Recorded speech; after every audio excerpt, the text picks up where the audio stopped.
జ్ఞాన పరిమళాలు కార్యక్రమానికి మరొకసారి అందరికీ స్వాగతం, సుస్వాగతం.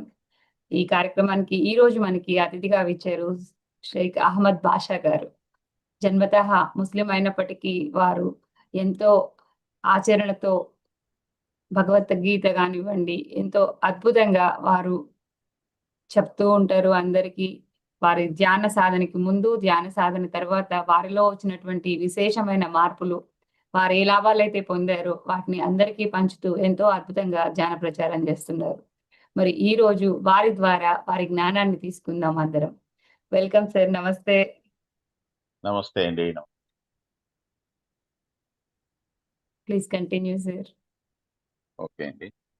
సార్. ముందుగా పిఎంసి ఛానల్ వారికి ధ్యానాభివందనాలు. పత్రిజీ గారికి, స్వర్ణలత పత్రిజీ గారికి ధ్యానాభివందనాలు. ఈరోజు ఈ సెషన్లో మరి మహమ్మద్ ప్రవక్త గారిని, యేసు ప్రభు గారిని, పత్రిజీ గారి, మరి అదేవిధంగా గోప్సాంగ్ రాంప గారి, మన హిమాలయ మహావతార్ బాబాజీ గారి, మరి అందరినీ ఇంకా ఇన్వైట్ చేస్తున్న శ్రీకృష్ణ భగవాన్ అందరినీ ఆత్మల్ని ఇన్వైట్ చేస్తున్నాను. నా పేరు అహ్మద్ బాషా అండి. నేను ప్రొఫెషనల్ సింగర్ని.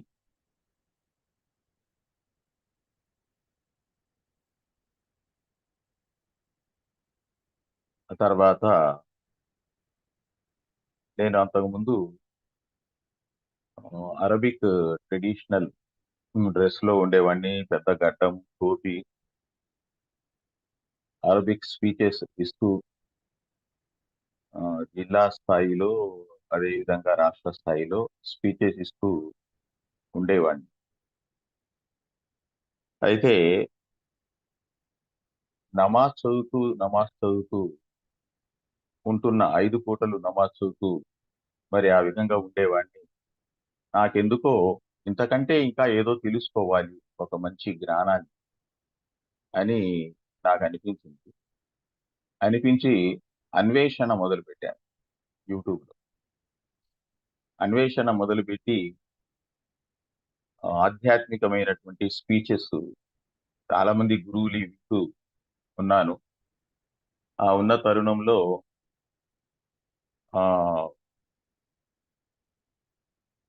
మన సద్గురు ఇషా ఫౌండేషన్ మరి వారు నాకు కనిపించడం జరిగింది, జగి వాసుదేవుడు.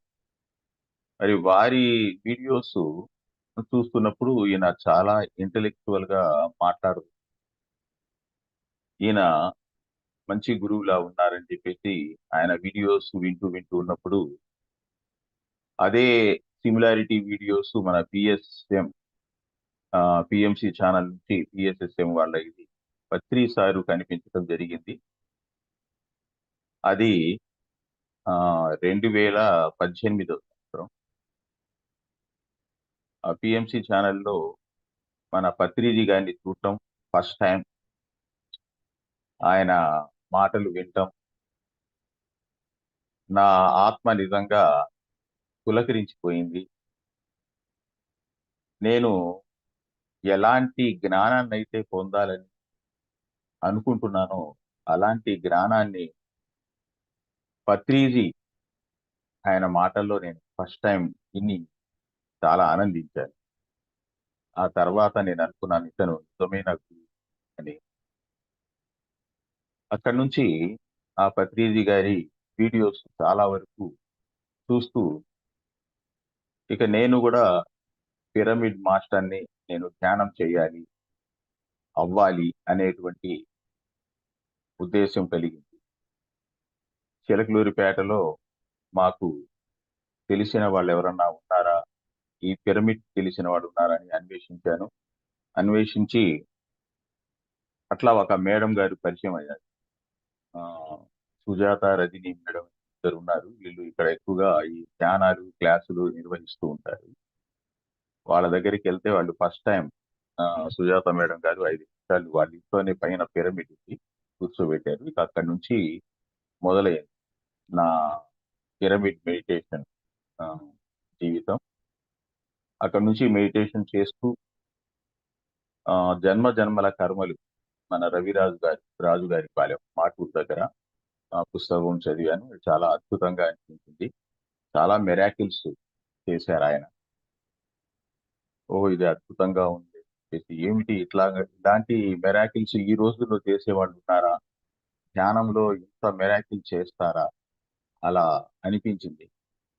అనిపించి ఆ, ఇక నేను నిర్ణయం తీసుకున్నాను. ఇంకా మెడిటేషన్ చేయటం, ఇందుట్లో ముందుకు సాగాలి అని. వేమన గారు అంటుంటారు, ఒక పద్యము గుర్తుకొచ్చింది. పట్టుపట్టరాదు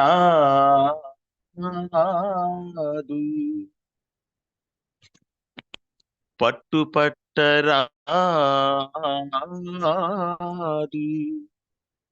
పట్టి విడువగరాదు పట్టుపట్టెనేమి బిగియా బిగియా పట్టవలే పట్టి విడుట కంటే పట్టి విడుట కంటే పడి చచ్చుట మేలు మేలు మేలు విశ్వదాభిరామ వినురవేమా.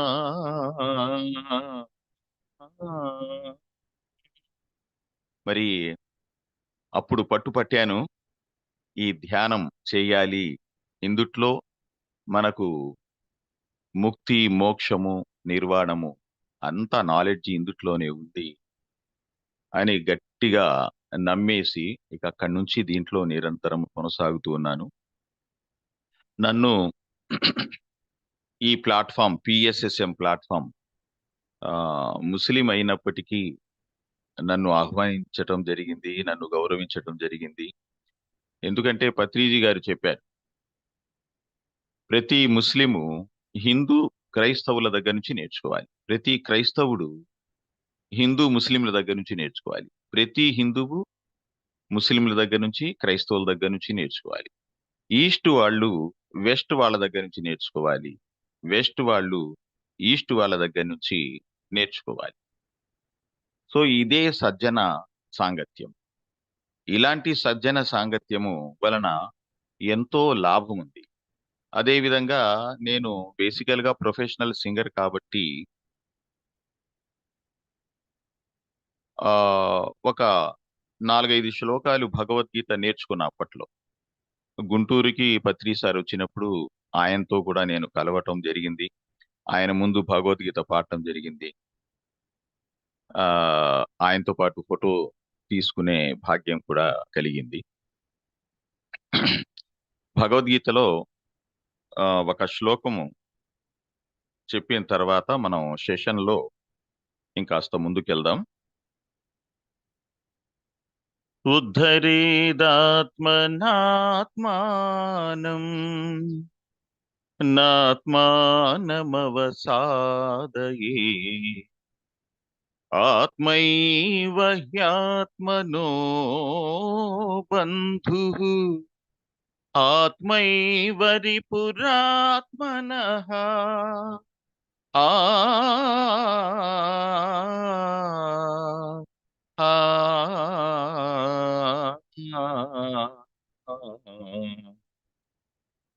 ఈ లోకములో మనుష్యులు తనకు తానే శత్రువు, తనకు తానే మిత్రుడు గాన అధోగతి నొందక మీ ఆత్మలను మీరే ఉద్ధరించుకునవలె. ఇక్కడ ఆది శంకరాచార్యుల వారు భజగోవిందంలో ఒక మంచి శుభవార్త ఇచ్చారు. ఆ శుభవార్త ఎక్కువగా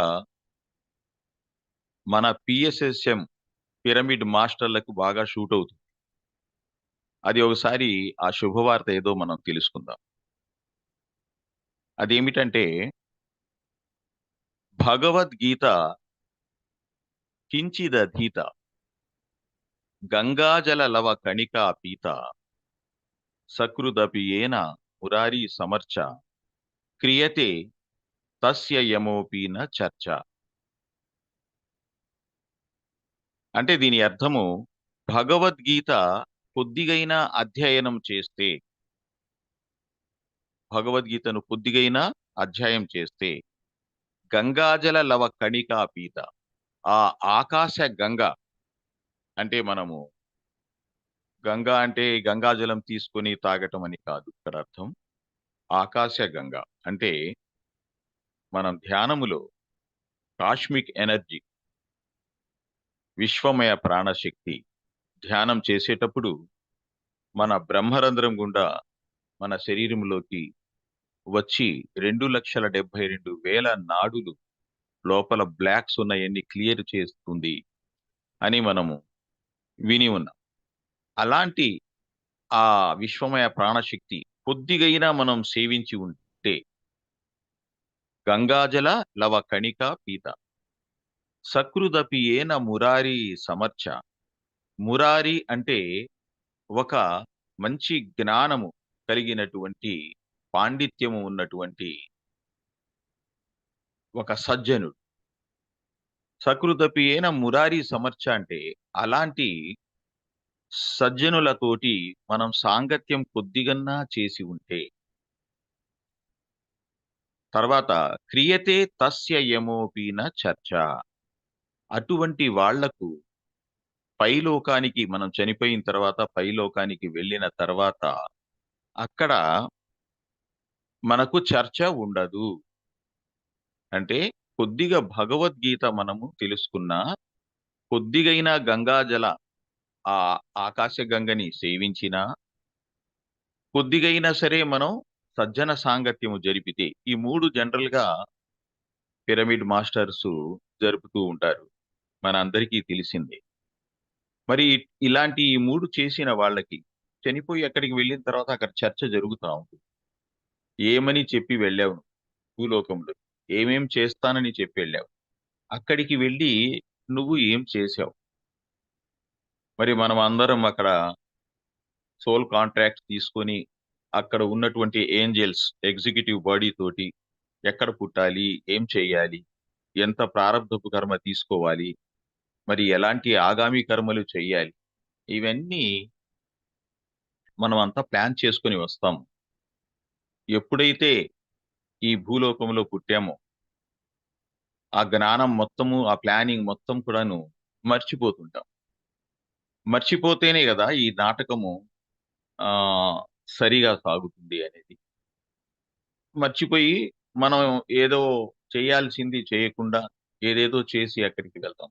అక్కడ వెళ్ళిన తర్వాత మనకు చర్చ ఉంటుంది. ఆ చర్చ తర్వాత మరలా జననం, పునరపి జననం, పునరపి మరణం, గత అగతం, కామ కామ లభంతి, ఇవన్నీ జరుగుతూ ఉంటాయి రిపీట్ అండ్. కానీ ఇక్కడ మన శంకరాచార్యులు ఏమంటున్నారంటే, భగవద్గీత కించిదధీత గంగాజల లవ కణికా పీత సకృదపి ఏన మురారి సమర్చ క్రియతే తస్య యమోపీన చర్చ. కొద్దిగైనా భగవద్గీతను మనం అధ్యయనం చేసినా, ఆకాశగంగను కొద్దిగైనా తీసుకున్నా, మనము సజ్జన సాంగత్యం కొద్దిగైనా చేసినా, అక్కడికి వెళ్ళంగలోనే వాళ్ళు మీతో చర్చ లేదు, మీరు ఆ పై ఊర్ధ్వ లోకాలకి వెళ్ళొచ్చు అని అంటారు. ఎంతో మంచి శుభవార్త మనకు చెప్పినందుకు మీ అందరి సమక్షంలో, ఈ పిఎంసి సమక్షంలో ఆది శంకరాచార్యులకు ధన్యవాదాలు తెలియజేసుకుంటున్నాను. ఈరోజు మనము జ్ఞానము అంటే ఏంది తెలుసుకుందాం. అసలు జ్ఞానము అనేది ఏమిటి, అది అవసరమా, అది ఎంత అవసరం, జ్ఞానం అంటే ఎలా ఉంటుంది, జ్ఞానము ఎన్ని రకాలుగా, అది తెలుపుకుంటూ మనకు ఇంకా సమయము కరెక్ట్ గా ఉంటే ఒక 2 శ్లోకాలు ఈరోజు చెప్పదలుచుకున్నాను. అది 9వ అధ్యాయంలో 21వ శ్లోకం, 8వ అధ్యాయంలో 16వ శ్లోకం. అంటే భగవద్గీత మనం చెప్తున్నామనే కానీ దాంట్లో ఉన్న అర్థాలన్నీ మన పిఎస్ఎస్ఎం సబ్జెక్టే. ఆ సబ్జెక్ట్ తో పాటే చెప్తేనే ఆ భగవద్గీత కంప్లీట్ గా ఉంటుందని నా ఉద్దేశం. సరే, ఇప్పుడు మనం ఏం చేస్తున్నామంటే ఫస్ట్ జ్ఞానము అంటే ఏదో తెలుసు.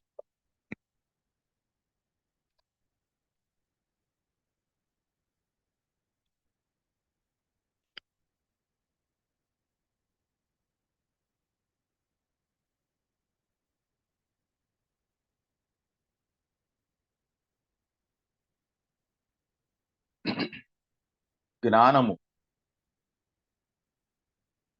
ఆ బాగా వినిపిస్తుందండి? కరెక్ట్ గా వినిపిస్తుందా సౌండ్? రైట్. జ్ఞానము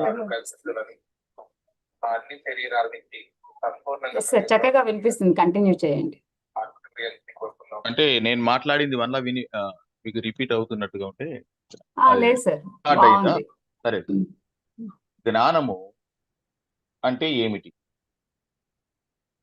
జ్ఞానాన్ని మనం ఇంగ్లీష్ లో నాలెడ్జ్, విజ్డమ్ అంటారు.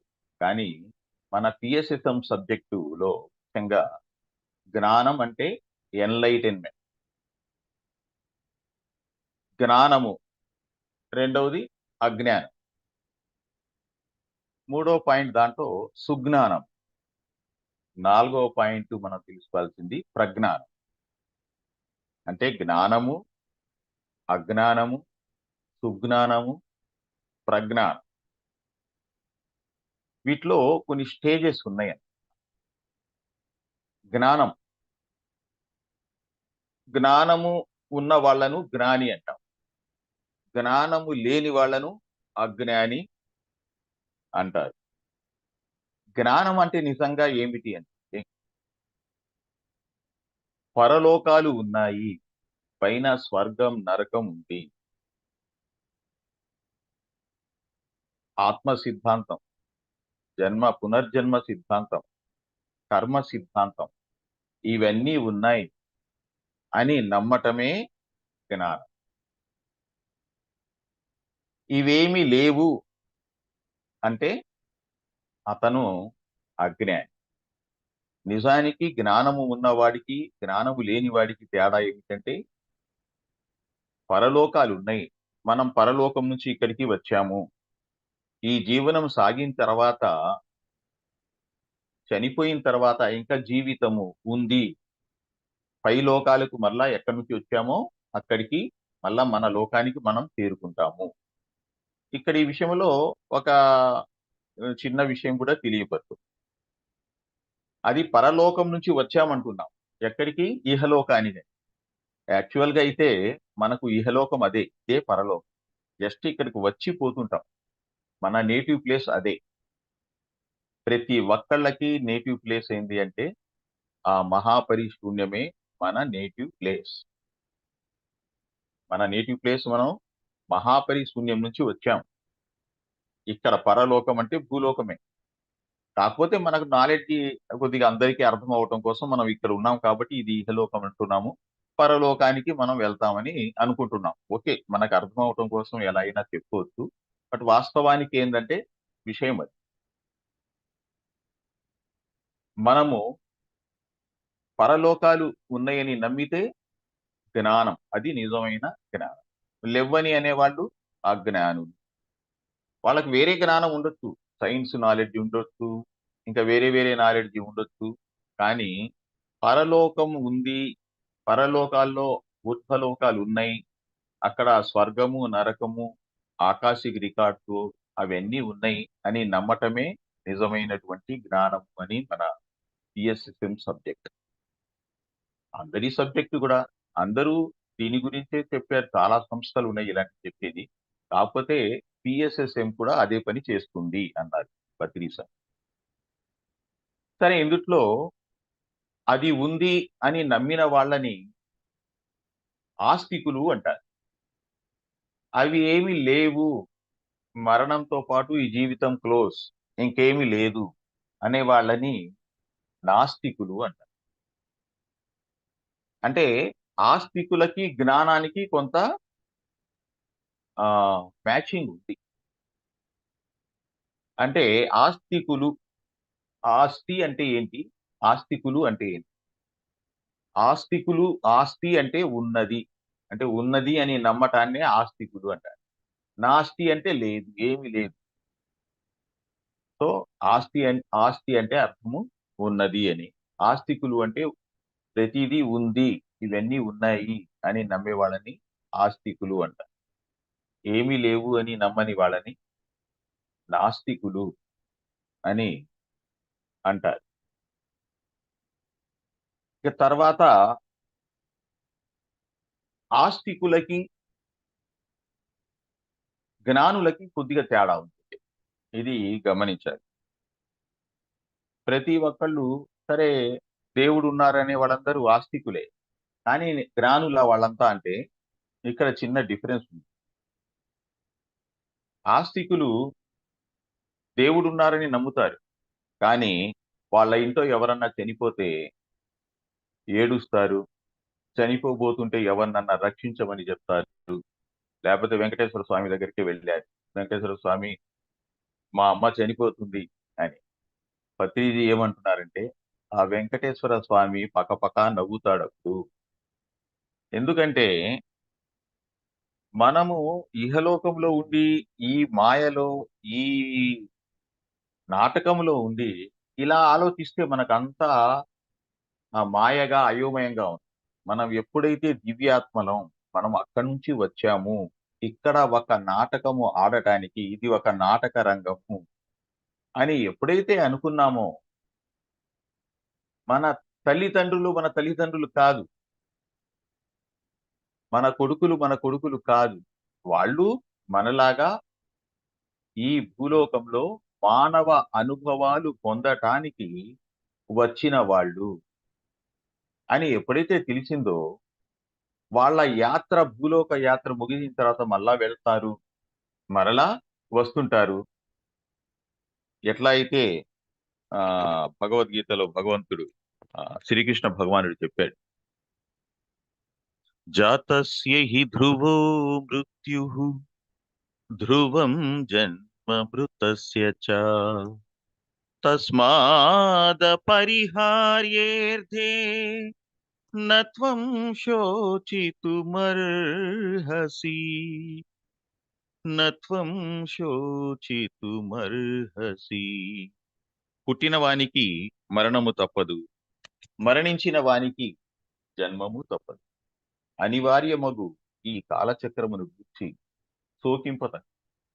ఇవన్నీ జ్ఞానమంతా మరి శ్రీకృష్ణ భగవానుడు క్రీస్తు పూర్వం 3000 సంవత్సరాల క్రితం ఎంతో జ్ఞాన భాండారం మనకు ఇచ్చి వెళ్ళారు.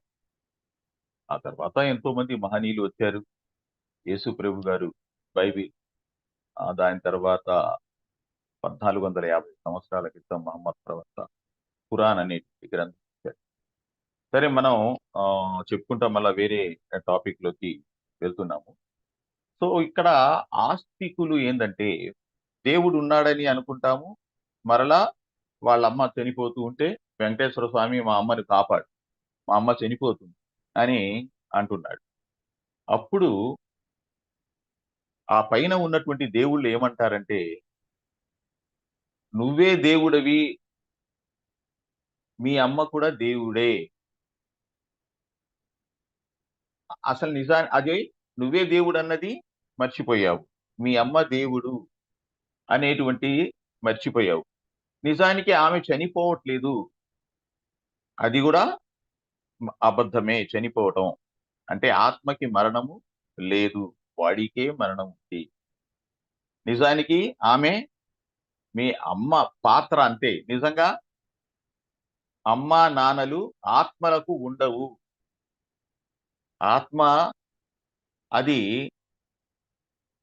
సృష్టిలో అలా ఉండిపోతుంది, ఒక చైతన్యం లాగా ఉండిపోతుంది, ఎప్పుడు ఉండిపోతుంది, ఆది అంతమందు. అది దానికి పుట్టుక మరణము ఉండదు. అదే దైవ లక్షణం. అందుకని దివ్యాత్మలం అంటారు. మహమ్మద్ ప్రవక్తని సౌదీ అరేబియాలో ఆ రోజుల్లో, ఎవరయ్యా మీ దేవుడు, దేవుడని అంటున్నావు, ఈ విగ్రహారాధన చెయ్యకూడదు అంటున్నావు, మా ఎప్పటి నుంచో మా తాత ముత్తాతల కాలం నుంచి చేస్తున్న పూజలు వద్దంటున్నావు. మీ దేవుడు ఏంటి? మీ దేవుడి లక్షణం ఏమిటి? ఆ దేవుడు ఎలా ఉంటాడు? దేవుని గురించి మాకు చెప్పు అని అంటే, అప్పుడు దేవుణ్ణి ఈయన ప్రార్థిస్తారు మహమ్మద్ ప్రవక్త గారు. నాకు ఇలా ప్రశ్నిస్తున్నారు, ఏం చెప్పాలో నువ్వే చెప్పు అని. ఆ తర్వాత ఒక 4 వాక్యాలు గాబ్రియేలు అనేటువంటి ఏంజెల్ ద్వారా అల్లాహ్ పంపిస్తారు.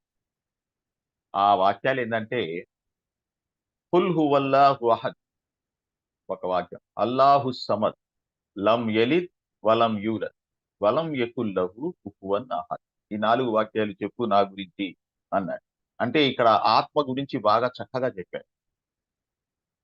కుల్ హువల్లాహు అహద్, నేను ఒక్కడినే. ఆ సృష్టికర్త ఒక్కడే కదా, ఒక్కడే సృష్టికర్త. అక్కడి నుంచి ప్రైమ్ క్రియేటరు, ఈ పూర్ణాత్మలు, అంశాత్మలు వచ్చింది. సరే, ఆత్మ ఏమిటంటే ఒక్కటే.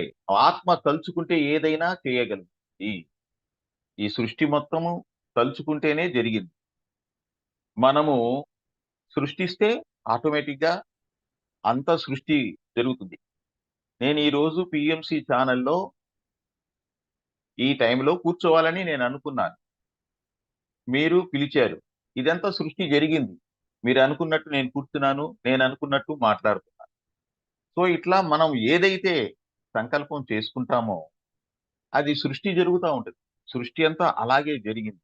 ఇది జరగటానికి దేని అవసరం ఉండదు. అంటే కుల్ హువల్లాహు అహద్, నేను ఒక్కడినే.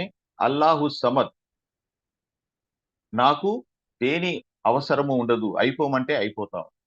లం యలిద్ వలం యూలద్, అంటే నేను ఎవరికి జన్మించలేదు, నాకు ఎవరు జన్మించలేదు. వలం యకుల్ లహు కుఫువన్ అహద్, నాకు సరి సమానము పెద్దది అనేది లేదు. సో ఈ 4 వాక్యాలు దేవుడి గురించి చెప్పడం జరిగింది.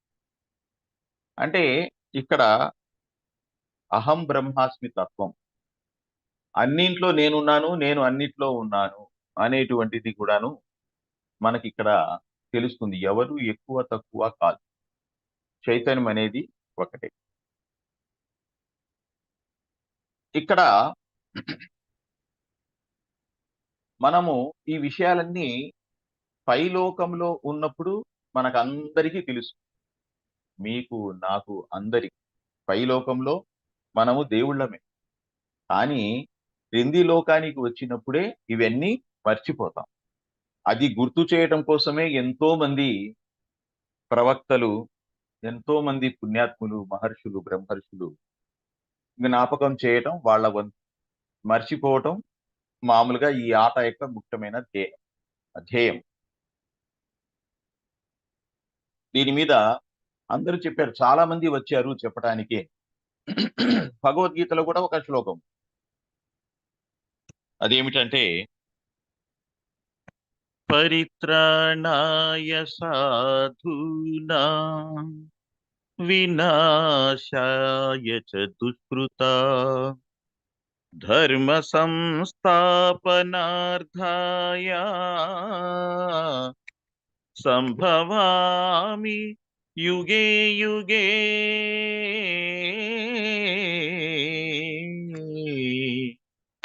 సంభవామి యుగే యుగే.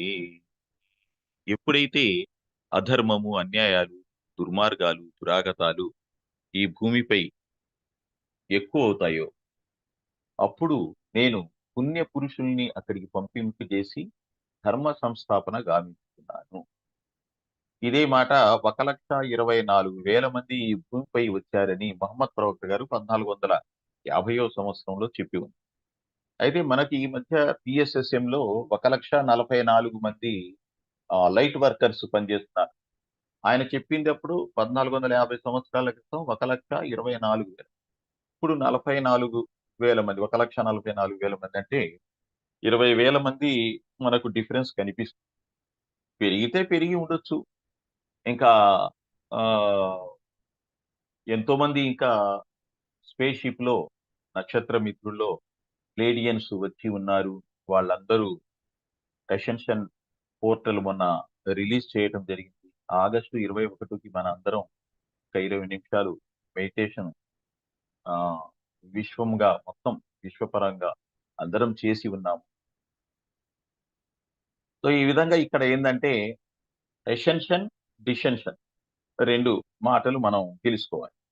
ఎసెన్షన్ అంటే ఏంటి? డిసెన్షన్ అంటే ఆ నారాయణుడు, మనమందరం నారాయణులమే. నారాయణుడు నారాయణ అధముడై నరుడై రావటాన్ని డిసెన్షన్. ఈ నరుడు ఇక్కడికి వచ్చాక కొన్ని జన్మల తర్వాత నరోత్తముడై నారాయణుడు కావాలి. నరుడు నరోత్తముడై నారాయణుడు అవటాన్ని ఎసెన్షన్, డిసెన్షన్.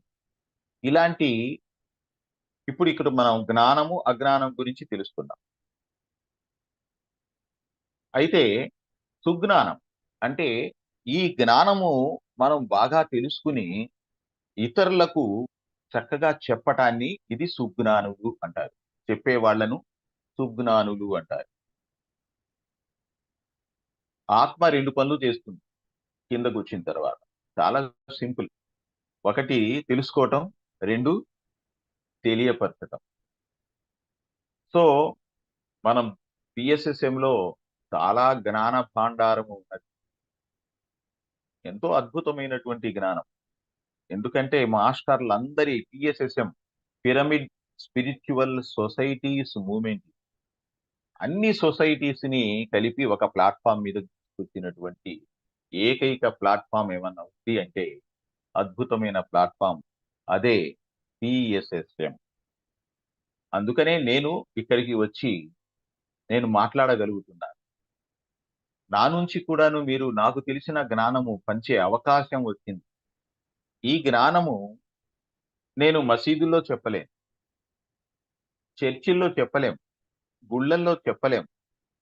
అన్ని జ్ఞానాలు కలబోసి ఒక చోట చర్చ జరిగిద్ది అంటే ఆ ప్లేసే PSSM ప్లాట్ఫామ్. ఇక్కడ అంత జ్ఞానమే, చక్కని సజ్జన సాంగత్యం అవకాశం ఇక్కడ ఉంది. సో జ్ఞానము అజ్ఞానము సుజ్ఞానము గురించి తెలుసుకున్నాం. అదేవిధంగా ఆస్తికులు నాస్తికులు, ఆస్తికులకి జ్ఞానులకి చిన్న డిఫరెన్స్. అంతా నమ్ముతారు బట్ మళ్ళా ఏడుస్తారు.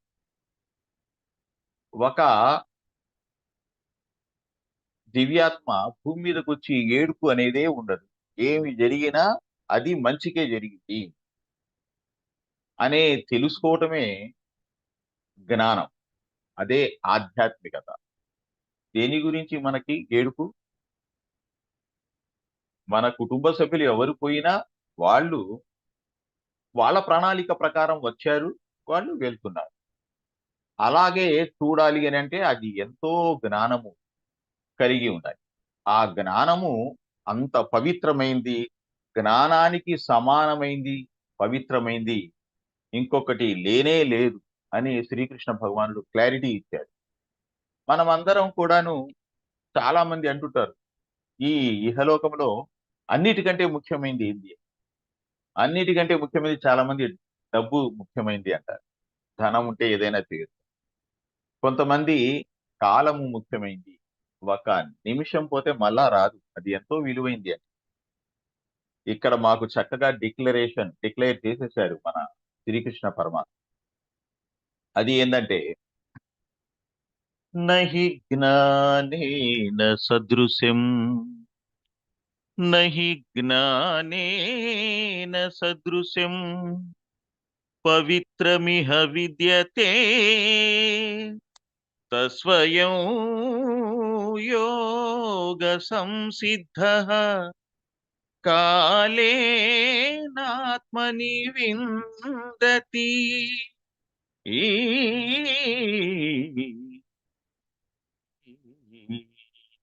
చాలా అద్భుతమైనటువంటి శ్లోకం. శ్రీకృష్ణ పరమాత్మకు ఇలాంటి శ్లోకాన్ని అందించినందుకు, ఇంత క్లారిటీ ఇచ్చినందుకు ఆయనకి ధన్యవాదములు.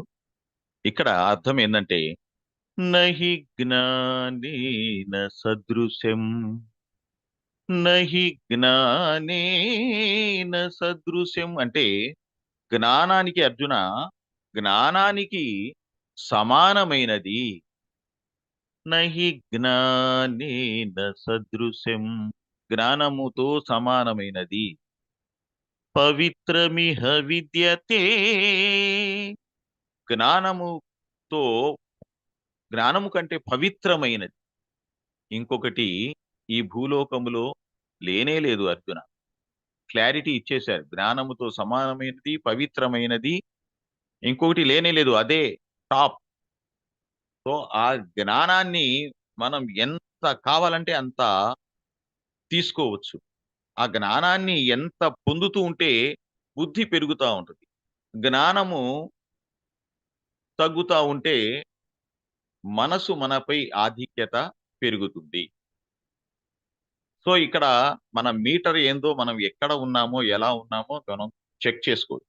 సరే, ఈ శ్లోకంలో నహి జ్ఞానేన సదృశం పవిత్రమిహ విద్యతే ఇక్కడ దాకా తెలుసుకున్నాం. తస్వయం యోగ సంసిద్ధ తస్వయం యోగ సంసిద్ధ అంటే స్వయముగా ఎవరైతే యోగాచరణము చేస్తారో అలాంటి వాళ్ళు కాలేనాత్మని విందతి. కాలే అంటే కాలాను క్రమంగా, నాత్మని అంటే ఆత్మ ఎందే. ఎప్పుడైతే స్వయంగా మనం ఈ సాధన చేస్తామో, ఏ సాధన? ధ్యానము చేయటం, సజ్జన సాంగత్యం చేయటం, మంచి స్వాధ్యాయ పుస్తకాలు చదవటం, ఇవన్నీ ఎప్పుడైతే సాధన చేస్తూ చేస్తూ ఉన్నప్పుడు కాలక్రమేణా మన ఆత్మయందు ఆ జ్ఞానము వచ్చేస్తుంది అని శ్రీకృష్ణ భగవానుడు చెప్పినటువంటి ఒక శ్లోకం. అంటే ఆ శ్లోకం నంబర్ కూడా మీరు నేర్చుకోవాలనుకుంటే చెప్తాను. 4వ అధ్యాయంలో 38వ శ్లోకం. నహి ఇంకోసారి విందాం, ఎందుకంటే పత్రి సార్ చెప్తూ ఉంటారు. నేను ఇలాంటి మంచి వాక్యాలు మళ్ళీ మళ్ళీ చెప్పాలనుకుంటాను. ఎందుకంటే ఆ వాక్యాలు మరలా నా చెవులు వింటాయి కదా, ఎంత బాగుంటుందో వింటుంటే అని. సో అదే ఇంకోసారి చెప్పుకుందాం ఈ దాని గురించి, ఎందుకంటే జ్ఞానం గురించి చెప్పుకుంటున్నాం కాబట్టి ఆ శ్లోకం. నహి జ్ఞానేన సదృశం నహి జ్ఞానేన సదృశం పవిత్రమిహ విద్యతే తస్వయం యోగ సంసిద్ధ కాలేనాత్మని విందతి. ఓకే అండి. అయితే మనం ఇప్పుడు జ్ఞానము, అజ్ఞానము, సుజ్ఞానము అని తెలుసుకున్నాం. ఇకపోతే ప్రజ్ఞానం అంటే ఏంటి? ప్రజ్ఞానము అంటే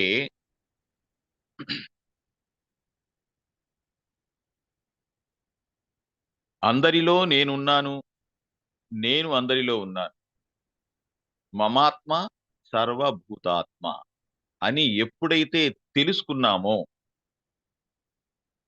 అటువంటి వాణ్ణి ప్రజ్ఞాని అని అంటాం. అటువంటి వాణ్ణి ప్రజ్ఞాని అని అంటారు. ప్రజ్ఞానం బ్రహ్మ. అయితే అది ఎట్లాగా ఏంది అంటే, మనకు జ్ఞానము పెరిగే కొద్దీ పెంచుకుంటే ఆటోమేటిక్ గా ప్రజ్ఞానం వచ్చేస్తుంది. ఎలాగా ఎలాగా వస్తుంది? మనం దివ్యాత్మలం, ఒక్క ప్రైమ్ క్రియేటర్ ద్వారా వచ్చినటువంటి వాళ్ళం. ఇక్కడ భూలోక యాత్రలో మానవ అనుభవాల కోసం వచ్చాము. ఎవరు ఎవరికంటే ఎక్కువ కాదు, తక్కువ కాదు. మనము అంతా సమానమే. అందరిలో ఉంది అదే చైతన్యము. నిద్రపోయేటప్పుడు రాజు మరి అతని ఆ సేవకుడు ఇద్దరూ నిద్రపోతారు. నిద్రపోయేటప్పుడు అతను రాజు అని మర్చిపోతాడు, ఇతను సేవకుడు అని మర్చిపోతాడు.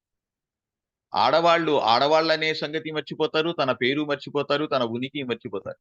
మగవాళ్ళు మగవాణ్ణి అని మర్చిపోతారు, తన పేరు మర్చిపోతారు, తన ఉద్యోగం మర్చిపోతారు. సో ఆ నిద్ర, ఆ గాఢ నిద్రలో మనమంతా ఒకటే అయిపోతాం. అది ప్రతిరోజు జరుగుతుంది. సో అందరిలో ఉన్నటువంటిది ఆ సైలెన్స్, ఆ గాఢ నిద్రలో ఈక్వాలిటీ, అది తెలుసుకుంటము, ఎరుకతో ఉండటము, అదే ప్రజ్ఞానం. అయితే ఈ ప్రజ్ఞానానికి నేను కూడా ఒక ఉదాహరణ చెప్తాను. నేను తెలుసుకున్నటువంటి, నేను చూసినటువంటి ఆ రకరకాలుగా రకరకాల సబ్జెక్ట్స్ లో నేను దేవుణ్ణి ధరించటం జరిగింది. అందుట్లో ఒక సబ్జెక్ట్ చెప్తాను. ఆ ఒక మహాపరిశూన్యము ఉంది, ఏమి లేదనుకోండి.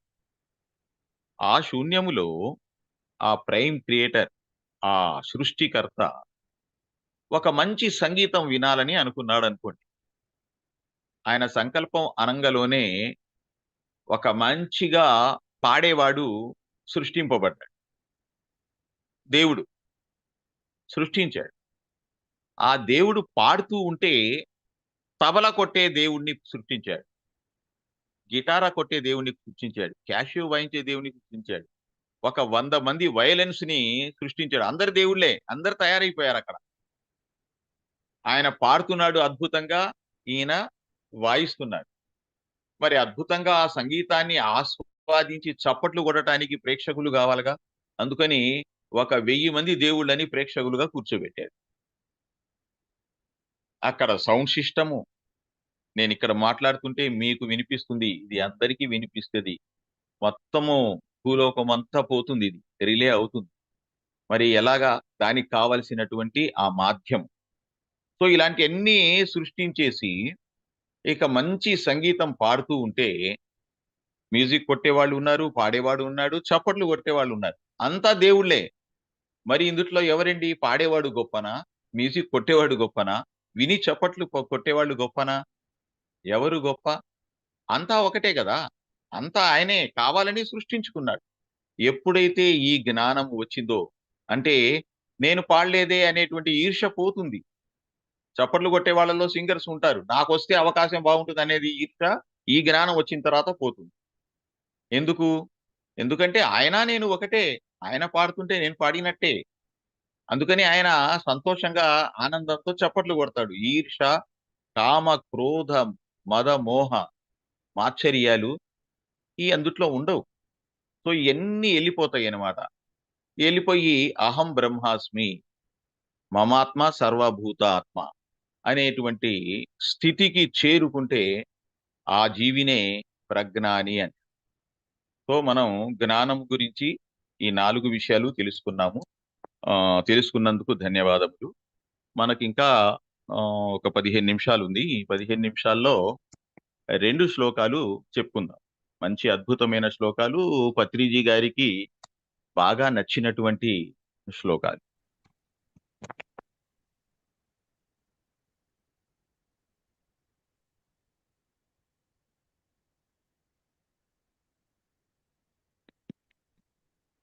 ఇందుట్లో 8వ అధ్యాయం 16వ శ్లోకము, తర్వాత 9వ అధ్యాయం 21వ శ్లోకం.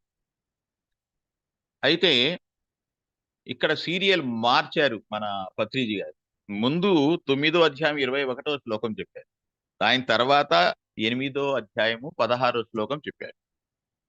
సో ఎందుకంటే ఆ క్రమం బాగుంటుంది అని ఆయన ఉద్దేశం. మీ అందరికీ చాలా మందికి తెలిసి ఉంటుంది, పత్రి సార్ లోపల ఉన్నటువంటి ఆత్మ వాకినైంది ఎవరు. ఆ సో ఈ భగవద్గీత అనేటువంటిది వేదవ్యాస మహర్షి యొక్క క్రియేషన్, ఆయన ఇచ్చినటువంటి రచన, అద్భుతమైన రచన. మనకిద్దరు మహాకవులు ఉన్నారు ఈ భూలోకంలో. వాల్మీకి, ఆయన రామాయణాన్ని రచించారు. వేదవ్యాస మహర్షి ఈ భగవద్గీతను మరి ఆయన చక్కగా రచించి మనకిచ్చారు. అందుట్లో ఆ భగవద్గీతని చాలా మంది భగవద్గీత మాస్టర్స్ ఉన్నారు. అయితే నేను ఎక్కువగా ఫాలో అయ్యేది పత్రి సార్ భగవద్గీత మాత్రమే. ఎందుకంటే 1,00,000 పుస్తకాలు చదివి ఆ జ్ఞానాన్ని క్రోడీకరించి భగవద్గీతతో చెప్పేటువంటి మహా ఆయన మేధావి బ్రహ్మర్షి పితామహ పత్రిజీ గారికి ఇంకొకసారి ధన్యవాదాలు అర్పించుకుందాము. ఇప్పుడు 9వ అధ్యాయం 21వ వచనం. ते त्वं भुक्त्वा स्वर्गलोकं विशालम् क्षीणे पुण्ये मर्त्यलोकं विशन्ति एवं त्रयी धर्ममनुप्रपन्ना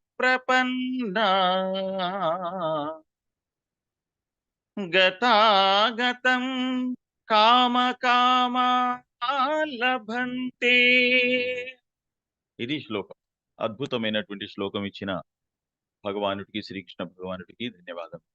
ఇది అర్థం ఏంటంటే, తే త్వం భుక్త్వా, తే అంటే దానిని, త్వం అంటే నీవు, భుక్త్వా అంటే భుజించటం.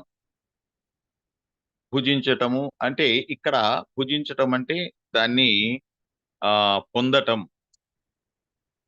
ఆ స్వర్గలోకాన్ని అనుభవించటం, ఇవన్నీ వస్తుందన్నమాట. తే త్వం భుక్త్వా, దేనిని? స్వర్గలోకం విశాలం.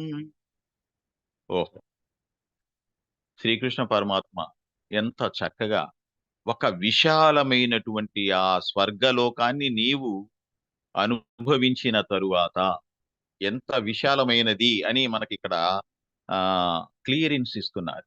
స్వర్గలోకం మహా విశాలమైనటువంటి స్వర్గలోకం. పత్రిజీ గారు మనకు అర్థం అవటం కోసం ఏం చెప్పారంటే, అది ఒక మహా సముద్రం అనుకోండి.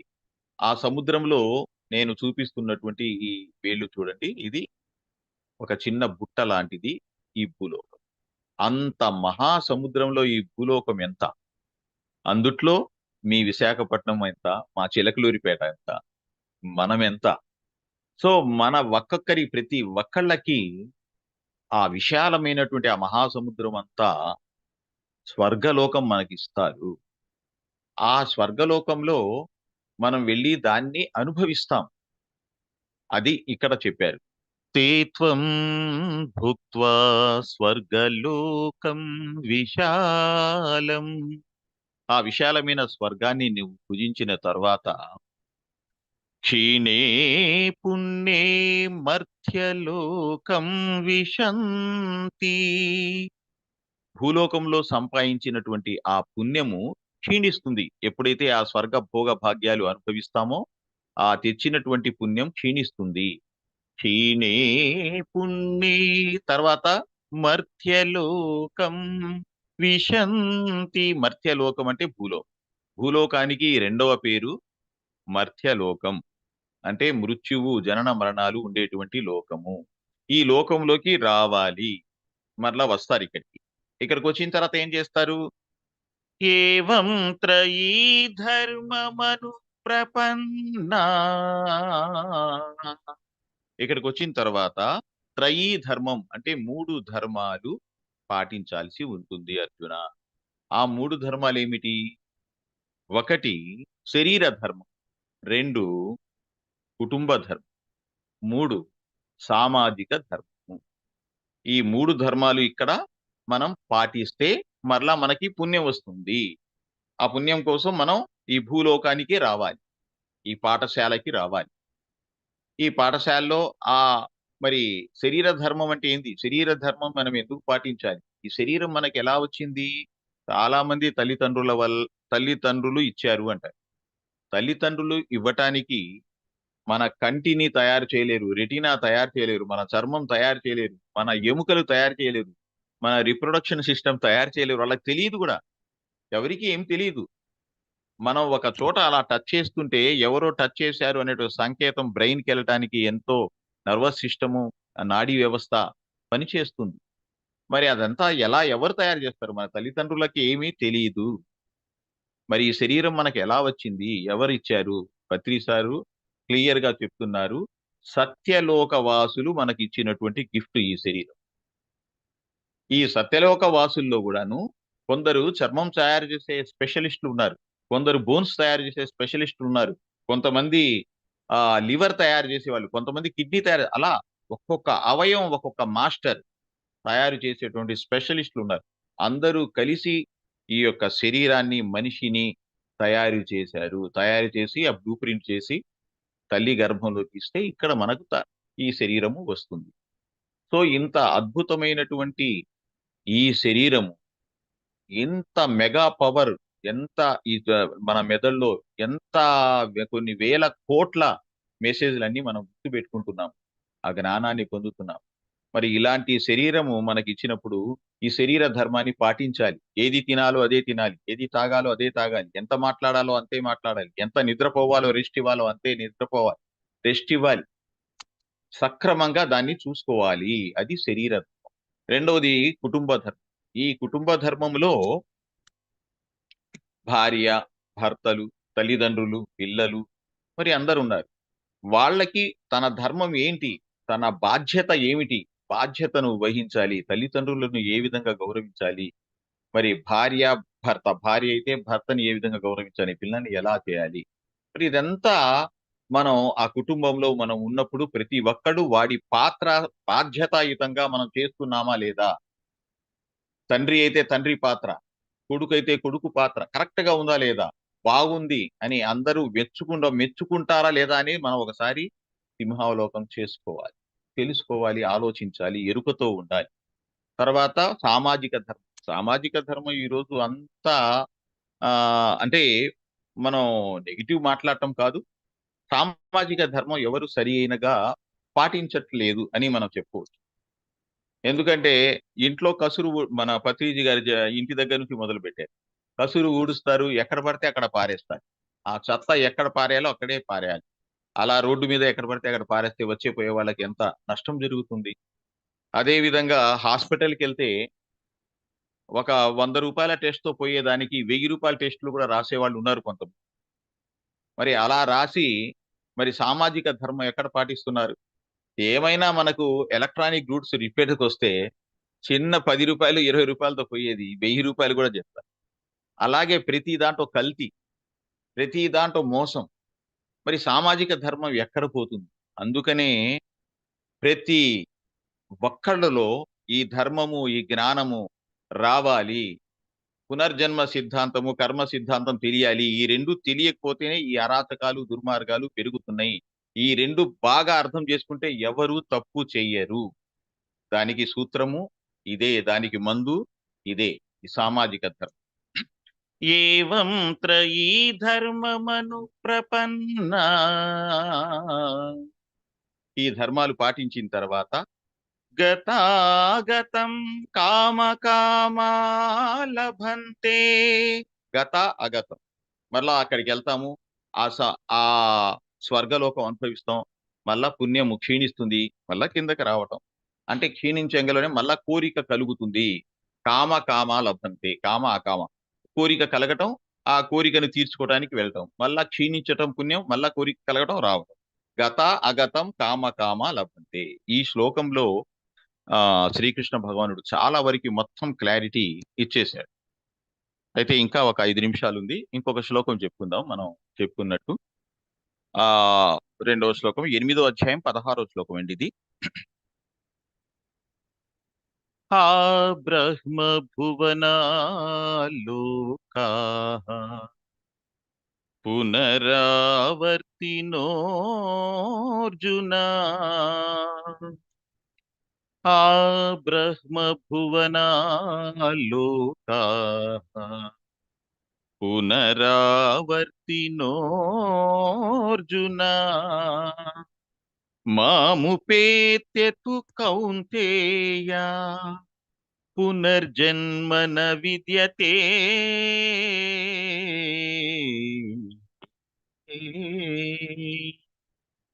అద్భుతం. ఆ బ్రహ్మ భువనాలోకాః, ఆ బ్రహ్మలోకము, ఆ బ్రహ్మ భువనాల్లోకాల్లో ఉన్నటువంటి బ్రహ్మలోకానికి చేరుకున్న అర్జున. పునరావర్తినోర్జున, నీవు బ్రహ్మలోకానికి చేరుకున్నా నీవు మరలా ఈ భూలోకం అనేటువంటి పాఠశాలకు రావలసిందే అర్జున. బ్రహ్మలోకం అంటే మనకి ఇక్కడ క్లారిటీ ఇచ్చారు. బ్రహ్మలోకం అంటే తపోలోకము, తపోలోకానికి బ్రహ్మలోకం అంటారు. మనకు ఆ భువనాల్లోకాలు 14 ఉన్నాయి. అంటే అధోలోకాలు పాతాళ లోకాలు 7, పైన 7. కింద వాటి గురించి అతల వితల కుతల సుతల రసాతల మహాతల పాతాళ. అలాగే పైన భూలోకము, భువర్లోకము, సువర్లోకము, జనాలోకము, మహాలోకము, తపోలోకము, సత్యలోకము, ఈ 7 పైన. అయితే ఇందుట్లో ఒక్కొక్క ఒక్కొక్క లోకం దాటి వెళ్ళాలంటే కొన్ని జన్మలు, 50 జన్మలు, 60 జన్మలు పడుతుంది. మొత్తం మీద 7 లోకాలు పోయేటప్పుడు 7 × 5 = 35 వేసుకోండి, 350 జన్మలన్నా పడుతుంది. మూలాధార చక్రం నుంచి సహస్రార స్థితికి వెళ్ళటానికి దాదాపు 350 జన్మలు పడుతుంది. పత్రి సార్ ఒకసారి డిక్లరేషన్ ఇచ్చేశారు. ఏమని? శ్రీకృష్ణ భగవానుడు కూడా 300 జన్మల తర్వాతే ఆయనకి ఆ స్థితి వచ్చింది. సో అట్లాగే మనమందరం కూడా ఆ కృష్ణులం అవ్వాలి. ఇక్కడ ఏం చెప్తున్నాడు? ఆ బ్రహ్మ భువనాలోకా పునరావర్తినోర్జున. ఆ బ్రహ్మలోకానికి చేరుకున్న అర్జున, నువ్వు మరలా ఈ భూలోకం అనే పాఠశాలకు రావలసిందే. మాముపేత్యతు కౌంతేయ, నేను ఉన్న స్థితికి నువ్వు చేరుకోగలిగితే అర్జున. కుంతేయ అంటే కుంతీపుత్రుడా, నేనున్న స్థితికి నువ్వు చేరుకోగలిగితే. మాముపేత్యతు కౌంతేయ పునర్జన్మన విద్యతే.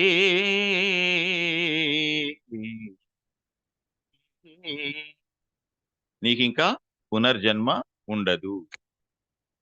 ఎందుకంటే మూలాధార చక్రం అక్కడి నుంచి భూలోకం, మూలాధార చక్రం అంటే భూలోకవాసులు. రెండవది స్వాధిష్టాన చక్రం అంటే భువర్లోకవాసులు. తర్వాత సువర్లోకవాసులు, మణిపూరక చక్రం. అనాహతం జనాలోకవాసులు. విశుద్ధం మహాలోకవాసులు. ఆగ్నేయచక్రం అంటే బ్రహ్మలోకం. ఆగ్నేయచక్రం అంటే తపోలోకవాసులు. తర్వాత సహస్రార స్థితి. ఓకే అండి, ఇంకా మనం ఎక్స్ప్లెయిన్ చేసుకోవచ్చు. ఓకే, నాకు ఈరోజు మంచి అవకాశం ఇచ్చారు. మీ అందరికీ ధన్యవాదాలండి. మేడం గారు, సెషన్ కంప్లీట్ చేసుకుందామా? Thank you so much sir. ఎంతో చక్కగా చెప్పారు. జ్ఞానం అంటే ఏంటి, అజ్ఞానం అంటే ఏంటి, సుజ్ఞానం అంటే ఏంటి అన్నది, మాయ నుంచి ఎలా బయటపడాలి, పిఎస్ఎస్ఎం గురించి చక్కగా అవగాహన, ప్రతి విషయం చాలా అద్భుతంగా చెప్పారు. మాస్టర్స్ ఎవరైనా సార్తో మాట్లాడాలనుకుంటే హ్యాండ్ రైజ్ చేయొచ్చు. మీకున్న ఏమైనా సందేహం ఉంటే ఇప్పటి వరకు విన్న వాటిల్లో.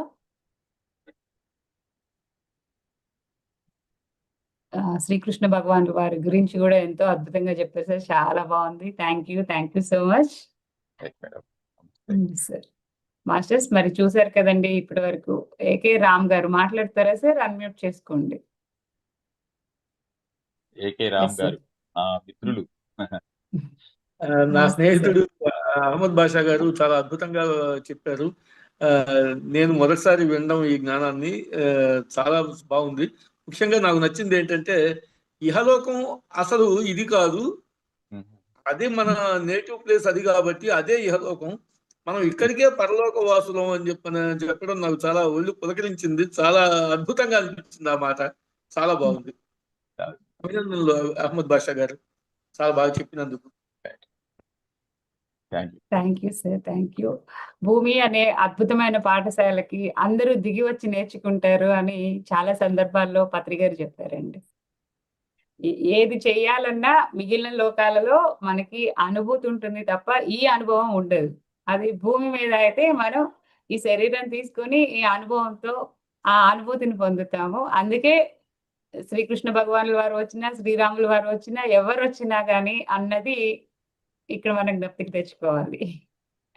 థ్యాంక్ యూ అండి. Thank you masters. మరి మనం ఈరోజు సార్ ప్రొఫెషనల్ సింగర్ అయినప్పటికీ ఈరోజు మనకి ఎంతో అద్భుతంగా వారి సమయాన్ని ఇచ్చి వారి జ్ఞానాన్ని పంచుకున్నారు. మరి ఇంత జ్ఞానాన్ని మనం కూడా అందరితో పంచుకోవాలంటే ఈ వీడియోని లైక్ చేయాలి, షేర్ చేయాలి. మరింత మందికి ఈ జ్ఞానం ఎక్కువ అందుతుంది. అలాంటప్పుడు ఇప్పుడు రామ్ గారు తమ అభిప్రాయాన్ని పంచుకున్నారు. అలాగే మన మాస్టర్స్ అందరూ ఒక్కొక్కరిని కదిలిస్తే ఎన్నో అనుభవాలు, అనుభూతులు. మరి వారి జ్ఞానాన్నంతా మనం ప్రతిరోజు తీసుకుంటున్నాము ఈ కార్యక్రమం ద్వారా. ఈ జ్ఞాన పరిమళాల్లో వారు ఎవరైతే ఉన్నారో అందరూ ఒక మొగ్గ వికసిత పుష్పంలాగా తయారయ్యి వారి జ్ఞానాన్ని, ఆ పరిమళాలని అందరికీ అందజేస్తూ మరింతగా ఈ కార్యక్రమంని ముందుకు తీసుకెళ్లాలని మనస్ఫూర్తిగా కోరుకుంటూ అందరికీ మరొకసారి హృదయపూర్వక ధన్యవాదాలు. ప్రతిరోజు రాత్రి మనం నిన్నటి నుంచి కార్తీక మాసం కాబట్టి శివానంద లహరి గురించి అద్భుతంగా ఆ జ్ఞానాన్ని తీసుకుంటున్నాం. మనకి వారణాసి పట్టణం నుంచి హరిరామ శర్మ గారి ద్వారా మరి సాయంత్రం కార్యక్రమంలో మళ్ళా కలుద్దాం. అప్పటి వరకు సెలవు. సర్వే జన సుఖినో భవంతు, లోకా సమస్త సుఖినో భవంతు.